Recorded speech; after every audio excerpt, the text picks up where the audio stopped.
পানি গায়ে লেগে থাকলে নাকি আচার ভালো হবে না।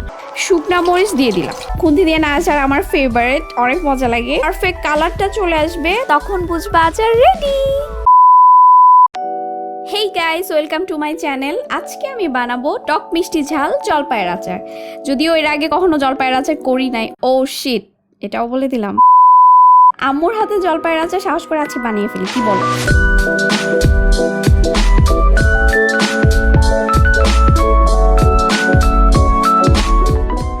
একটু আগে আমার কাছে রেসিপি নিয়ে নিছি, কোনটা কতটুকু লাগবে চলো দেখে নেই।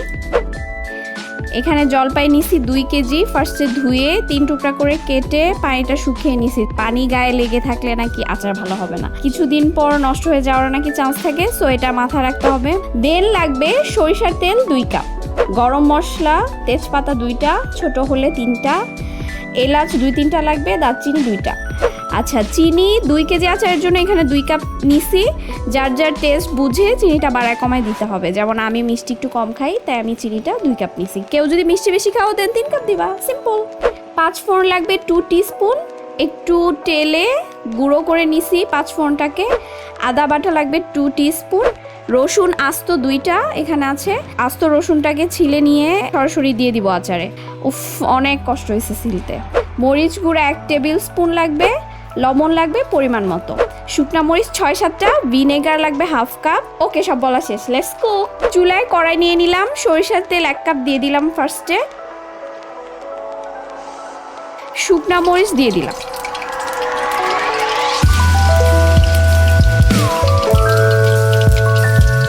ভালো মতো ভাজা হয়ে গেলে উঠিয়ে একটা বাটিতে রেখে দিলাম। গরম মশলা দিয়ে দিব, তেজপাতা দারচিনি এলাচ সব দিয়ে দিলাম।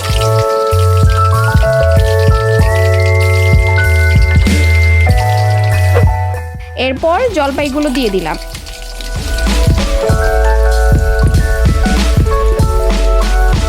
এখন একটু নাড়ি, খুন্তি দিয়ে আচার আমার ফেভারিট, অনেক মজা লাগে। চুলার আঁচটা কিন্তু মিডিয়াম থাকবে, এটা একটু মাথায় রাখতে হবে। এরপর আস্ত রসুনগুলো দিয়ে দিলাম, আদা বাটাটা দিয়ে দিলাম।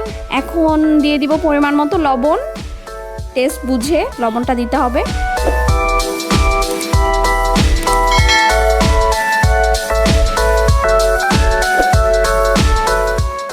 এরপর বাকি তেলটুকু দিয়ে দিতে হবে। এখন যেটা করব সেটা হচ্ছে মরিচের গুঁড়াটা দিয়ে দিলাম,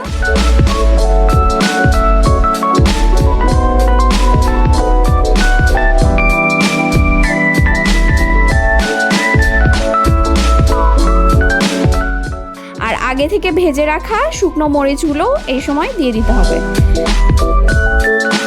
দেন নাড়তেই থাকবো নাড়তেই থাকবো নাড়তেই থাকবো। জলপাইয়ের কালারটা চেঞ্জ হয়ে যখন আসবে তখন চিনিটা দিয়ে দিতে হবে। প্রথমে অর্ধেকটা দিলাম,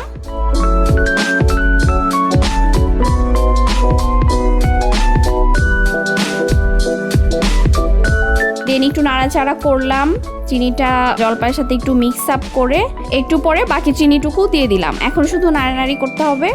A few moments later. এই যে দেখো, চিনি থেকে অলরেডি কিন্তু পানি ছাড়তে শুরু করছে। নাড়তে নাড়তে কালারটা যখন এমন হয়ে যাবে আর থিকনেসটা এমন হবে, তখন ভিনেগার দিয়ে দিব।